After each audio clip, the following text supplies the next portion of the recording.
Welkom bij dit online interview met Karin Slaughter. Fijn dat jullie allemaal ingelogd zijn met het mooie weer. We zijn vereerd dat wij als enige het interview met Karin Slaughter in Nederland mogen doen voor boekhandel De Koperen Tuin. En we zijn ook blij dat we het samen mogen doen met alle bibliotheken in Zeeland. Ik ben juni Naar en dit is mijn partner in crime, Anja Liskomp. Het komende uur gaan wij de Queen of Crime, Karin Slaughter, bevragen, maar jij kan ook vragen stellen. Dat kan met de Q&A die je onder in beeld ziet. Dus niet via de chat, maar de Q&A gebruiken graag. Je vraag mag in het Nederlands of in het Engels gesteld worden en Anja en ik fietsen de vraag er dan wel in. Dan gaan we nu over op Engels. Welcome, Karin. Thank you so much for joining us here in the Netherlands today. We'd like to start with asking you some general questions about your writing. We're particularly curious about your thinking and writing process. Can we go back in time? When did you first start to write, and where did the urge to write come from? Well, I mean, it depends on how far back in time you want to go. I think the first book I wrote, was when I was about 6 years old. I wrote a lot of little stories. I'm the youngest of three girls, so most of my books were about my sisters being murdered or kidnapped, or they would disappear. And I mean, they weren't mysteries because no one really cared in the story that they were gone. It was mostly about, whoo, now we can only focus on Karin, finally. A lot of it was wish fulfillment, I think. Anyone who's the youngest child in a family understands this. But my dad loved these stories. He thought they were delightful because it made my sisters very angry. So he would give me a quarter every time I wrote a story. So very early in my life, I was encouraged to write stories where horrible things happen. And I really think if you write, you don't choose to be a writer. Writing chooses you. And I, have been writing since I was 6 years old, and I still love telling stories. The only time I didn't write or want to write when I was in college, which if anyone has been through college, the last thing you want to do when you're in college is write. I say that as someone who dropped out of college. So, I love doing it. I still love doing it. I don't have to do it, but I just feel compelled to. I love telling stories. I love, the Netherlands and Flanders get the first edition of my books every time. And I love being over there in other times when we can travel and meeting my readers and hearing feedback, but only the good feedback. Dutch people have a tendency to be extremely honest, even if you don't want them to be. Those I don't care about. Please be quiet. But, everybody who's happy with it, we could be friends. You've said in interviews before that you read a lot as a child as well. What type of books did you read? Were they all murder mysteries, horrible things happening? Well, some of them were. When you're a kid, though, they don't tend to give you lots of gore and sex and violence. So you have to go to the adult section of the library for that. The best rule my parents had was you can read any book you want, so long as you ask us if you have questions. And the only time they told me to stop reading a book was when I found everything you always wanted to know about sex, but were afraid to ask. And I think I was 8 or 9 years old. And weirdly, I remember the opening line is something about an airline pilot who can fly tens of thousands of miles, but he can't put his penis in his wife's vagina more than an inch. And I was like, hey, Dad, what's this? And he's like, okay, well, that you can't read it. It's the only time that happened. Meanwhile, I'm reading V.C. Andrews about incest and, all these other lurid things that young girls read, and they had no idea. But I love history. I love sci-fi, fantasy, all kinds of books. I'm really not a snob about what I read. I love big commercial fiction. I love, little small books. The only thing I don't really like is poetry because it's lies. It's just lies. So I don't read a lot of that. But if I know about the poet, like I know quite a lot about Emily Dickinson, so I can figure her out what she really means, which is basically fuck you all. I like that, but for the most part, I stay away from poetry. So, I mean, well, Emily Dickinson is certainly one who's very interesting. I mean, are there any authors now that you particularly admire and that you perhaps get inspiration from when you're writing, or do you just do your own thing when you write? Well, I really do my own thing. Though I do read a lot of crime fiction, I'm never reading it to say, hey, what's Mark Billingham up to? What's Mo Hader doing? I love Lisa Gardner, but I've never read a Lisa Gardner story and thought, oh, I need to take this part and do it better, because I think she does it really well. I mean, that's the pleasure of reading a good book, is you're not really thinking in your head, yeah, I can see where this is going. I mean, that's my favorite thing, is to escape. If I can figure it out, then you're not doing your job, because I'm really not paying attention to that. And I mean, this as a teacher, when you're grading a paper, you read a book, you read it differently than if you're reading a book. So for me, it's the same thing. I'm just reading for pleasure. But Lisa Gardner is one of them. Alistair Burke, Gillian Flynn. I mean, we're really at this heyday of crime fiction. Attica Locke is amazing. Jennifer Hillier is amazing. I love Lee Child. I've always loved Lee Child. He's a wonderful writer. He's a wonderful guy just in general, but it's really fun for me that he really writes these incredibly feminist sort of books, because every person that Jack Reacher meets, every woman he meets, is pretty strong and capable of taking care of herself. I mean, that's a really wonderful message you don't expect in what's otherwise considered a really masculine, male-driven book. So that's the kind of stories I like to read, is where, somebody surprises me or tells me something new and interesting. And we have a question from Angela. If you had to sum up your perfect writing day, what would that look like?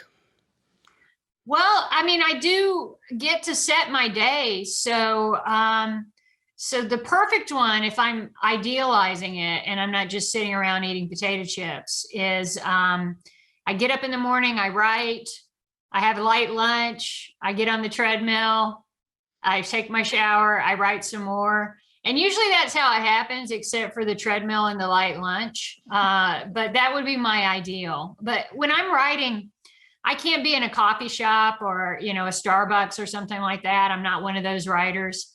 It has to be quiet. I go up to my cabin in North Georgia in the mountains. I don't even take my cats, because anybody who has a cat knows that they want to be with you when you don't want to be with them. That's like the only time. And so I just have to sequester myself, and it's just me and the story. And I love that. I still love it. And it's not always easy. Most of the time it's really hard, because I've written a lot of books and I don't want to repeat myself. So I'm always trying to see around corners and anticipate what the obvious thing is, so that I can make the unobvious thing happen. And I love figuring out those puzzles. I mean, that's the part of thriller writing I really enjoy, is that at its very base, it's puzzle solving. So has Corona and all its COVID and all its lockdowns not been that much of a change for you then, if you sequester yourself? Well, no, it hasn't been a huge change. I've been very lucky. I mean, I'm particularly sad about the number of bookstores in the Netherlands that, aren't going to be able to open their doors. And they've been there for so many years, and other businesses. So I'm very conscious of how fortunate I am that I can do my job from home. But that being said, at the beginning, I was like, this is going to be easy, because like the quarantine lifestyle is me. That's my dream, is to not see anybody and stay home all the time. But it really got to me, and it was very stressful, especially in the United States, where we have so many stupid people who weren't taking it seriously. I know you had your share of stupid people, but we're America. We're bigger. We're better at being stupid than the rest of the world. We still have stupid people. I've always been annoyed by anti-vaxxers, but I'm particularly furious at them right now when you look at what's happening in Brazil and India. It's such a white Western privilege to say, no, they're going to put microchips in me because I'm that special, or it's got metal in it. That's the latest thing, people saying it magnetizes them. And clearly they don't understand how magnets work. I mean, put one together, you'll see how it works. But I just, when I'm writing, I love being alone, but I've really missed going to the Netherlands. I've gone every year from the beginning of my career to the Netherlands, to Flanders, to Ghent and Antwerp and places like that. So after about 6 months, I kind of stuck my head out and said, wow, maybe I'm not the hermit that I thought I was. But, still a lucky hermit, considering 600,000 people in America have died from this. I mean, that's in 15 months. The AIDS epidemic, it took about, 20 something years for them to get to 600,000 dead. So it's just mind boggling to think about the number of people who've been lost. And I have a friend over in the Netherlands, Carola, who is a funeral director, and, her business picked up, which, if you're running a business, that's a good thing. But she was just horrified by the number of people that she had to help. I mean, that's a very caretaking sort of business to be in. You're looking at people in one of the most horrible moments of their lives and the biggest loss of their lives. And I'm glad that people like Carola are able to do that. But I mean, it's horrifying to think about the loss of life we've experienced and the loss of potential. We'll move on to false witness in a moment, but first, Janine would like to ask you some questions about the Grand County and Will Trent series. The most important question, of course, is why did you kill off Jeffrey? Well, thanks. Now no one's going to buy the previous books. You just told them. Well, I guess they can get them at the library.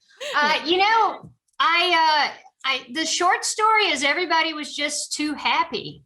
And you think you want to read about happy people, but you really don't, because they're so boring.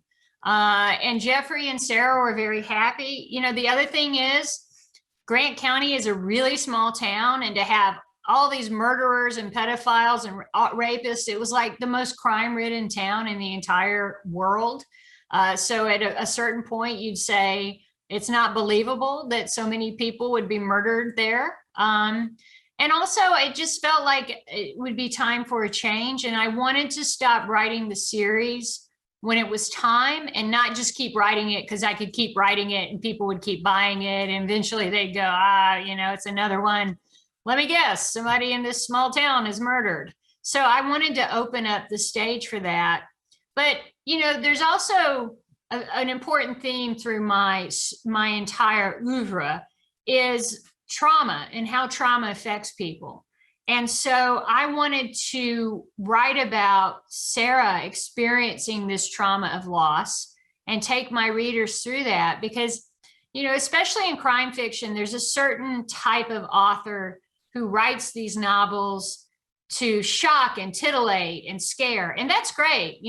Those novels can be a lot of fun, but my purpose is to show you this mirror to society and what's really happening. And trauma is not sexy. It's not fun. It's not titillating. It's really horrible.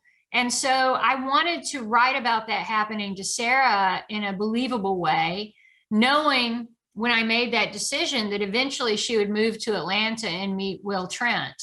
So I had 4 books to think about Will Trent, and then another 2 books to think about how I was going to introduce him to Sarah. Okay, so that was a plan of yours, because I read somewhere that you planned 3 books ahead. Yeah, at least. I did with the Grant County, and I do for the most part with the Will Trents, because I do have an idea for another Will and Sarah book. I'm not ready to write it yet. I'll do that one next year.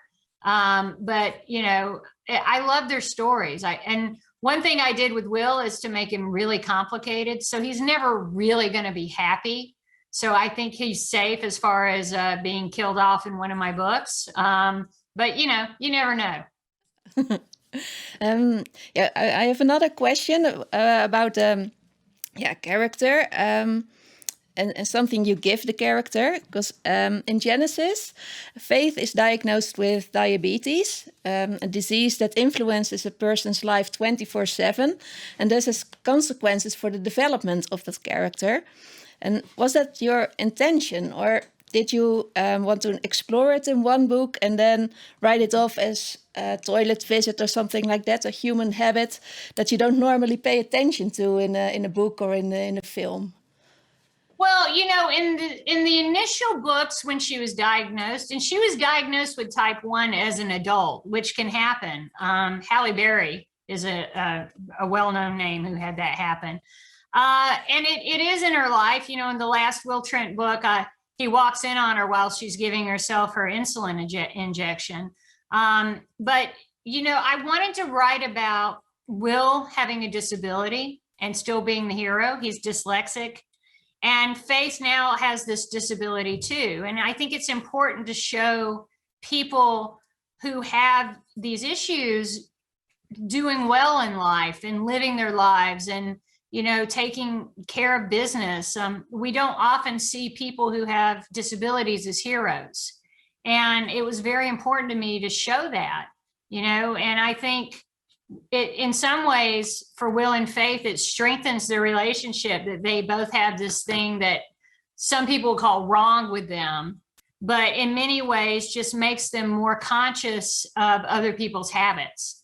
And, Faith in particular is very keyed into what people are doing, what they're saying, how they're behaving, what they're eating, and I think it makes her in some ways a better detective because she's alert to things that she wouldn't otherwise be alert to. Thank you. And thank you for giving Faith the diabetes. She wouldn't see it that way, but yeah. I think that's Lisa. Well, I have a question about The Last Widow, really, because I read it quite recently. I hadn't got around to reading it yet, and I read it right recently, and it was just after the Capitol breach in Washington. And seemed so strange that this book from 2019 was almost like a premonition of what had just happened in Washington, D.C. How did the events of January 6th this year make you feel? Did you see it coming?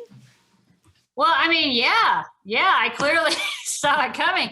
The attack on the Capitol on January 6th got a lot of attention, obviously. But before that, there was a group of militiamen in Michigan who were planning to kidnap the governor and attack the Capitol. Also in Oregon, on the west coast of the United States, you have Portland, which is an incredibly liberal city. Most of the people in Oregon live there, but outside you have people like the Unabomber and you have militia members. They also with the help we found out of one of the state congressmen who let them into the door of the Capitol, we're planning on running. And so, this is not, I'm not a magician here. I didn't have a crystal ball. I was talking to police officers, FBI officers, ATF. I talked to a lot of law enforcement people from my books. And I always say to them, what scares you? And when I was thinking of the story for The Last Widow, they were all talking about militia. And if, these are like private armies, they're not sanctioned by the government. In many states, it's illegal to have militias. Georgia is one of the few states that says, okay, just don't overthrow the government. So they train, they have weapons, they have rifles, assault rifles. I mean, they're really nasty, nasty people. Most of them are aligned with white supremacists or white Christian nationalism. I mean, this seemed like a really obvious thing that would happen, and damn if I wasn't right. So when I saw that happening, I mean, my initial reaction was just shock. I cannot believe this is what actually happening. And part of that came from doing training with a lot of law enforcement agencies, not like actual training where I'm the cop, but watching them like breach buildings and do warrant serving. And once I watched them training for a school shooting scenario, where they took over a school and they had actors who pretended to be kids and victims and all this. And the one thing every cop says is, if you hear on your radio that something bad is happening, you don't ask for permission, you go in and you help, right? And so while it was happening, I was thinking, where are the US Marshals? Where's the FBI? Where's the ATF? I mean, there are so many people with guns working in government right there at the Capitol. Why didn't they all rush to help? And, it's mind-boggling. So, it makes one think and get into these conspiracy theories. Someone told them not to go in, right? So who is that person? I think we all know he's probably orange and very bloated. But that's one of the reasons why the Republicans are pushing back so much against an investigation into what happened that day, is because they're afraid the fingers will point back at them, I think. So, it was just pure shock. And then the next day I was like, wait a minute, I wrote a book about this, because people were saying, how did this happen? And I was like, okay, well, unchecked militias, all this horrible language about taking back our country, all of these things I wrote about 3 years ago. Well, actually, I mean, that whole book to me just reads like an episode of NCIS. It's great. It's so action packed. And talking about television and films, we understand there's going to be a Netflix series on pieces of her. Yeah. When's that coming out? I don't know when it's coming out. They're still filming, so not right now. They just crossed the 90th day of filming. And I get pictures from the set. They just sent me a picture of the stage in Oslo for the Economic Forum. And I looked at it, I was like, oh my God, that's like exactly what was in my brain, even to the really uncomfortable chairs they put on the stage. So they're filming it. They're going to be in Atlanta, probably in July, which is the worst time to be in Atlanta. It is so fucking hot right now. I just, when I got home yesterday, I laid on the floor underneath a fan for about 20 minutes just to catch my breath, because it's so hot outside. Plus we have cicadas. I don't know if you've had that, where every 17 years they come out of the ground and they're extremely loud. So they sound like a car alarm going off. So it's not the most pleasant time to be here, but they're going to be filming in July. And, Netflix's plan is to release it all on the same day in every country, and they're in 160 countries. So, in Germany, they're going to have to dub it. In Holland, they'll do the subtitles, and so every country has different requirements. So it's going to take probably a little while for them to do all the post-production stuff. So hopefully at the end of the year, maybe next year, we'll see. Well, we have a question from Ava, who wonders whether you're going to have a role in either that series or any other movie of your books, maybe a cameo. Well, I've had some friends who've done stuff, like Lee Child is in one of the Jack Reacher movies. Sarah Waters does a lot. Jane Harper was in The Dry, which is pretty funny. So they've offered me that opportunity. We'll see. I'll make the decision when we get there. How's that? Okay. Are you at all involved with the screenplay? Did they ask you about that? I am. I don't like writing screenplays because it's a sort of committee that writes them. It's not just you. And I like to control the story. So I learned a long time ago that's not the kind of writing I want to do at the time, at this moment, maybe in the future. But I've read the screenplays. I think there are the scripts for episodes. There's 8 episodes. I think they're pretty fantastic. They had to make changes. I know people hate when a book is different or a TV show is different from a book. But, I've got several chapters where Andy's just driving in a car. And that's not riveting television. So I understand why they couldn't do that. But I mean, everything that was important to me in the book is on there. So I'm really looking forward to seeing it. Well, you said earlier that with the conference in Oslo, it was exactly as you had seen it in your head. And we have a question from Miriam. She says, when she reads your books, she sees them as a film. Do you see your books, as you're writing? Do you see all these images? Yeah, absolutely. I grew up on television. My generation, our parents were the first to divorce in waves. So our moms were working and we went home and we watched soap operas and lied about doing our homework. And I love television, and I've always seen stories in a filmic way. Some more than others, like particularly with False Witness. I thought when I finished it, I thought, wow, I can totally see this playing out as a film, because it just felt very real to me. So, one thing I have done over the years is I'm really careful about my descriptions, because I'm aware that Ava might have a different idea of what Will Trent looks like than I do. Of course, I'm right, but I want Ava to be able to enjoy it. If I see Will as a tall, lanky Dutch guy and she sees Will as like kind of a tubby Bavarian guy, then, that's her prerogative. And I love that. I'm not as precise when I describe people now, but I know who they are in my head.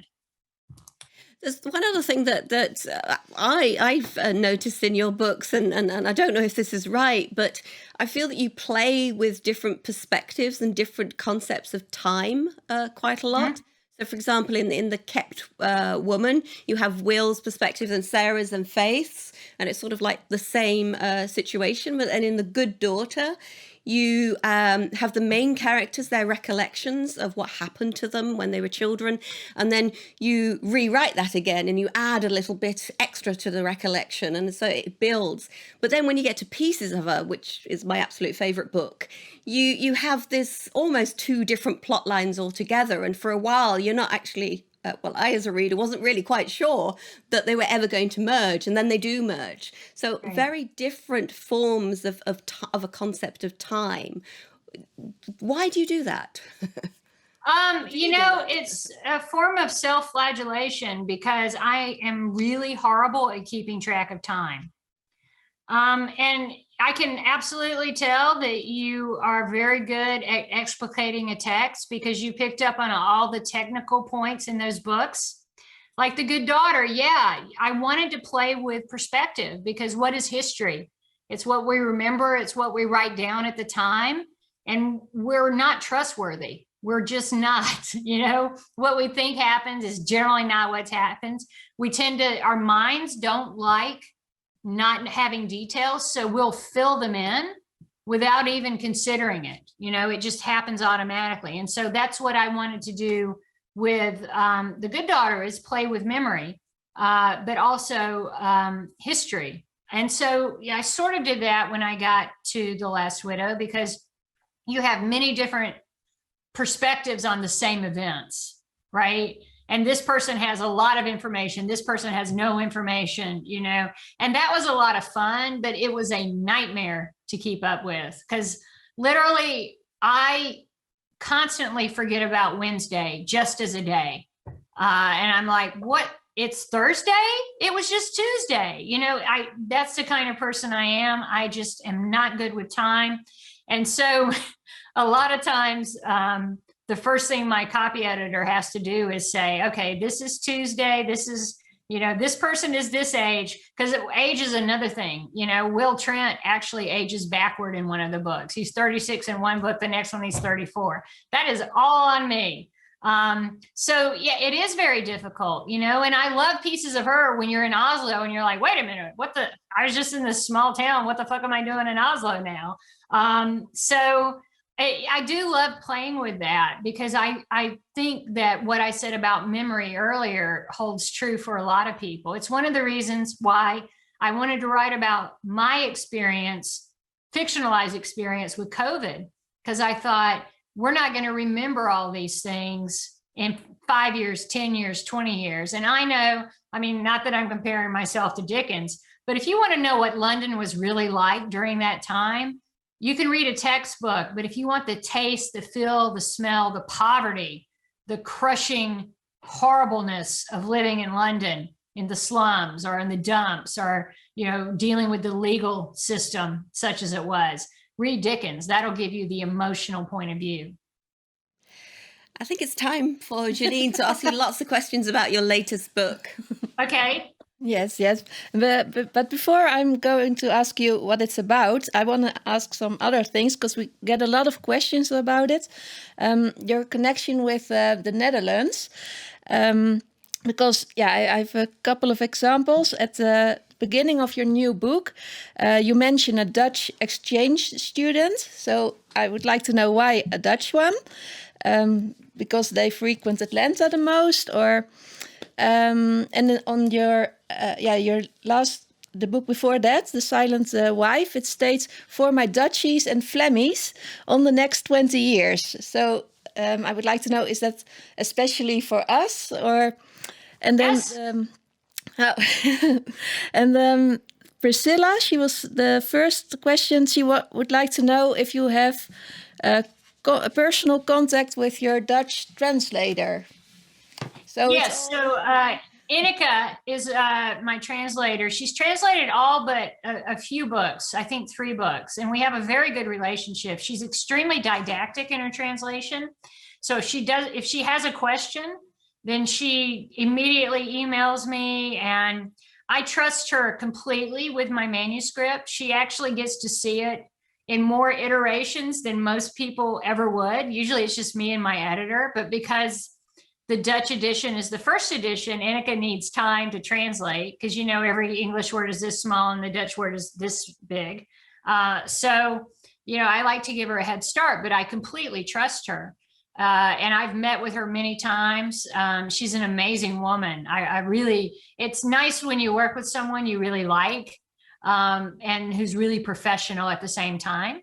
So she's fantastic. And I have a lot of Dutchies who read my book in English and in Dutch, and they tell me that she does a good job. So, I have to believe that, because as I said, Dutch people are very rude. They'll give you their opinion, whether you want it or not.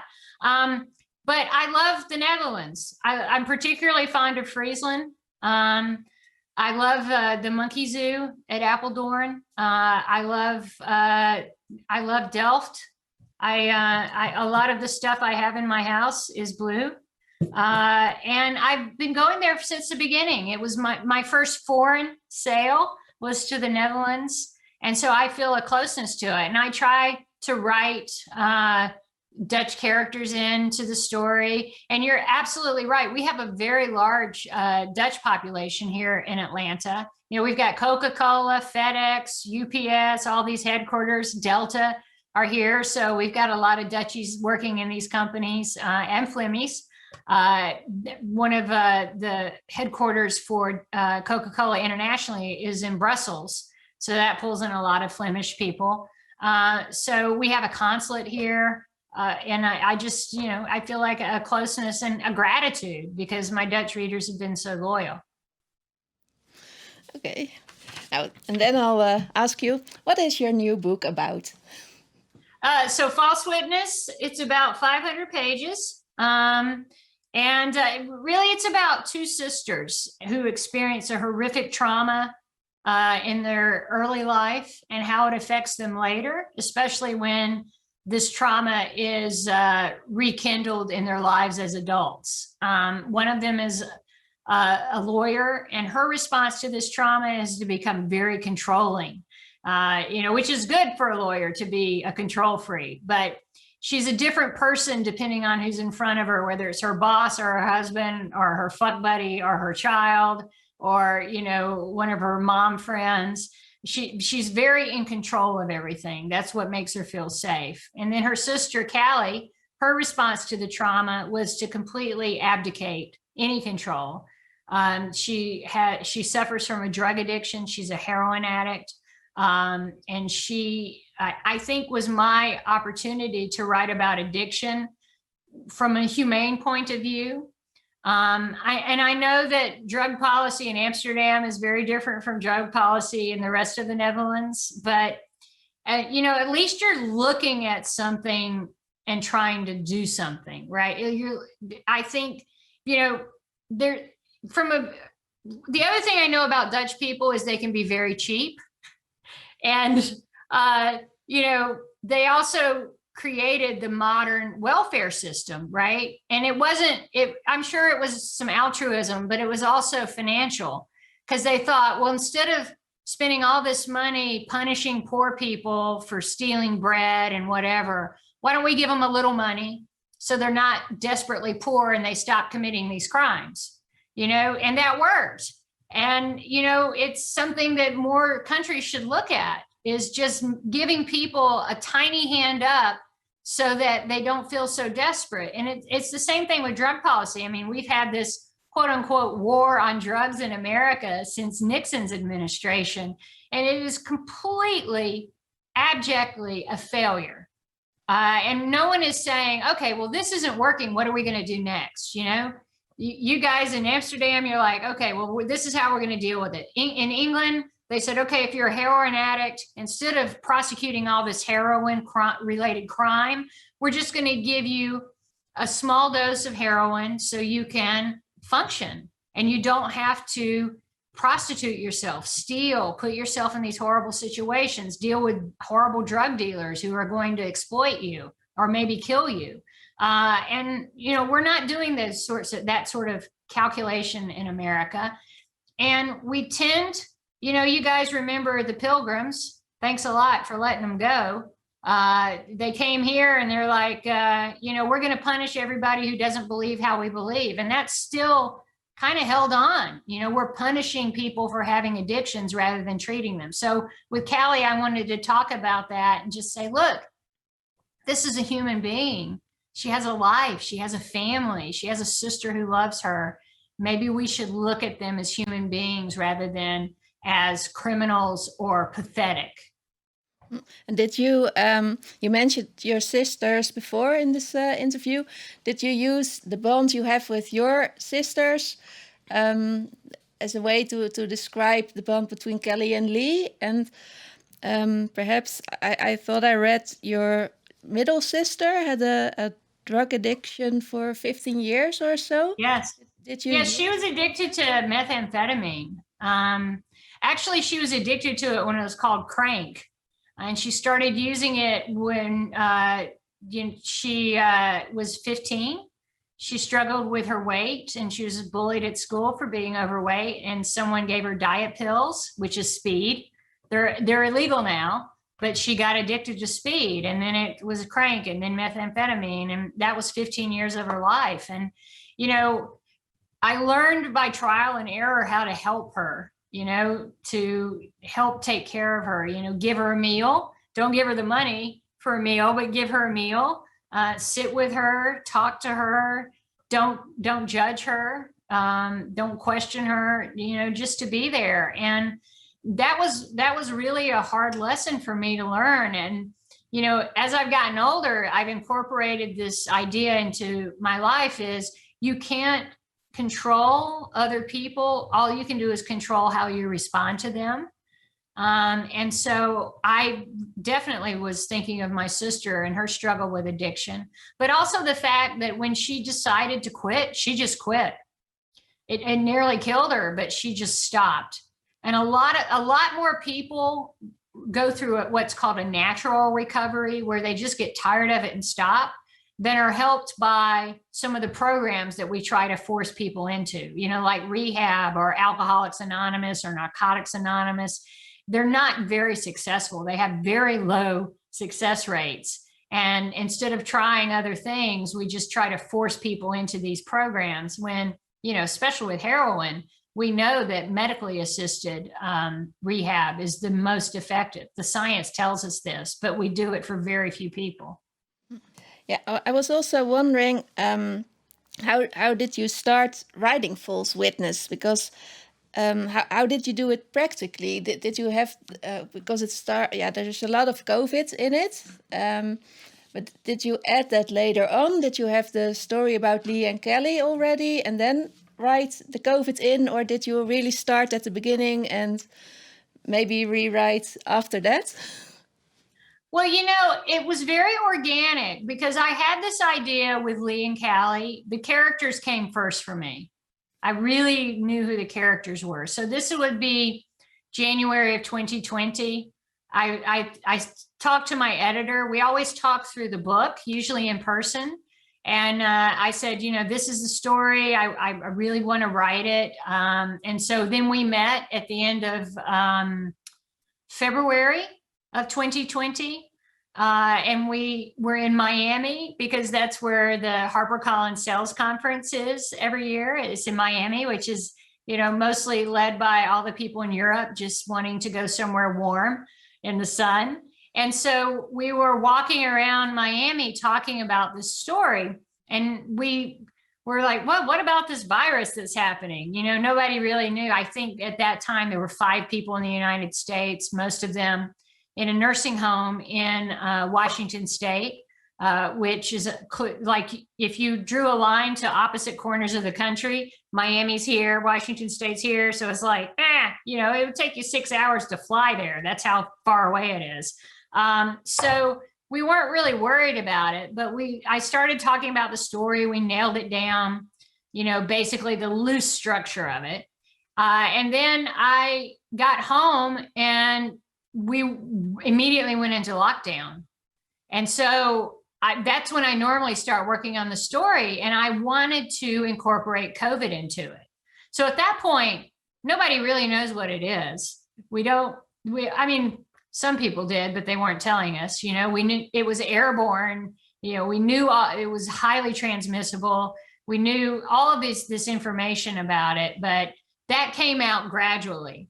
So as I'm writing the book, I'm having to adjust things because I wanted to write a story that's a thriller taking place during the time of COVID. So it's not about COVID, but COVID is around it. And so I had to make a lot of choices as I was writing because it kept changing. I'm probably one of the few people when the vaccines were announced was like, fuck, now I got to go all the way back to the beginning and incorporate these vaccines, right?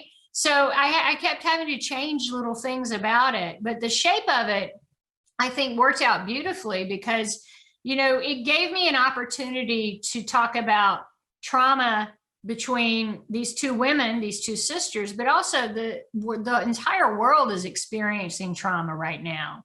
And we know from scientific research that people, specifically children who experience trauma, when they're adults, they're more likely to develop all kinds of problems, whether it's drug dependency, alcohol dependency, depression. From a physiological standpoint, they're more likely to develop type 2 diabetes, heart disease, all of these other things that go along with it. So we know that trauma does that.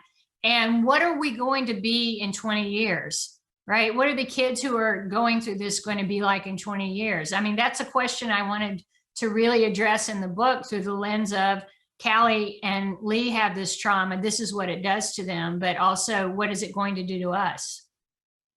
Well, yeah, you've already said something about it, but the social political awareness is very typical for your writing style. And in False Witness, you address a lot of issues. It seems like all the issues. Nature versus nurture, #MeToo, pedophilia, Black Lives Matter, COVID and COVID deniers, addiction, a failing government. Why does this trigger you so much? Well, I think it triggers everybody, really. Every country, and like I said, I've been going to the Netherlands for years, and I think about when Theo van Gogh was assassinated and how shocking that was, and how I was there when it happened, and I saw people changing immediately because of that. And my next visits, things felt different. And it's very easy to say, I'm an open, liberal country if everyone looks and thinks like you. And so in the 20 years that I've been visiting, not just the Netherlands and Flanders, but Europe, there's been this influx of people who don't think and feel the same way that you do, right? So, one of the great benefits of the Marshall Plan was that it allowed, after World War II, it allowed people to stay in their homes. There wasn't a mass migration. You know, if you think about how devastated after the hunger winter, the Netherlands was, you know, those people were able to stay in place because there was money, there was opportunity, there was jobs. Well, we're seeing that kind of devastation in these other countries, and there's nothing. And so they're going to the countries that have these things, right? And I've been watching that change just kind of as a stranger. And it's been really, in a way, reflective of what the United States has been going through for generations. You know, this constant turmoil and fear of the other, and, you know, we're going to lose our values, we're going to lose our national identity. I mean, you see this particularly in France. So, you know, everything that's happening in America is happening everywhere. So when I write these stories, I'm very mindful. You know, Australia is going through the same thing. I mean, look at Israel, Palestine, all of those things. I mean, everything is almost to this boiling point, and what's going to calm it down? So that, you know, that's a natural thing to write about in my books. And COVID is something every person in the entire world is experiencing. I mean, there are leper colonies that have it. There are tribes in the Amazon that rarely have contact with people from the outside. They have COVID now. So when I'm writing about that, I'm writing about universal experiences. And, you know, you have anti-vaxxers there, you know, which I would say is different from vaccine hesitancy. If you're afraid of it and you want to be more educated about it, that's fantastic. I understand. It feels new, even though the technology has been there for 20 years by a Hungarian scientist who moved to America and lives in New Jersey. But if you want information, I understand that, but the anti-vaxxers are crazy. So you know, I want to write about that. And weirdly, you know, when the vaccines came, I had to predict what the response would be. So I already knew a lot about anti-vaxxers, but I looked to history. And when the polio vaccine was developed, you had the same sort of things, right? You had people saying, I'm not giving that to my child. It's brand new. I don't understand it, which, you know, legitimate. There was one vaccine, which was not a good vaccine, that did a lot of damage. So, but you also had people saying that the polio vaccine had trackers in it that the US military was going to use. So nothing has changed in all that time. So it gave me the ability to write about what's happening now. And I think it's important. You know, I'm writing about really important issues, a lot of it having to do with violence against women, poverty, you know, the horrific treatment of minorities, that sort of thing. And it all was amplified by COVID. All of it. We just put a great magnifying glass on it. And speaking about the violence, yeah, extreme sexual violence seems to be a reoccurring theme in your thrillers. And the scenes you describe seem almost larger than life. Is there a huge contrast between fiction and reality in this violence? You know, yes, but probably not in the typical way people would think, because what I write is much more tame than what usually happens. I talk to police officers. I read a lot of police reports. I read a lot of autopsy reports. There's nothing that I've ever written about that is more horrific than what people have done in real life. And, you know, with my writing, I don't generally go deep into details. I just give you enough information for you to understand what happens. I mean, that's one of the things I love about reading, is when an author can put you in a moment and your feelings take over and you fill in the blanks for the rest, right? So your particular perception and experience really influences how you read that scene. And that's very important to me, because I don't want to feel like I'm exploiting a situation. I want people to understand violence against women. Violence in general is horrible. You know, I mean, we see stuff on television, people are shooting each other and people are dying. And that's not the kind of story I want to tell. You know, when someone is shot, I want you to know what a bullet's going to do. I want you to know, if they live, what their life is going to be like. This is not a video game. And so it's very important to me to write violence as it is. And mostly that comes from my grandmother, because when I was a little girl, my grandmother was being abused by my grandfather, and we never talked about it. You know, we'd see her at the dinner table and she would have a black eye or a broken bone. And my uncles would tease her about being clumsy. And as I got older, I realized she's not clumsy. My grandfather is beating the hell out of her. And not saying those words never helped her. It only helped my grandfather.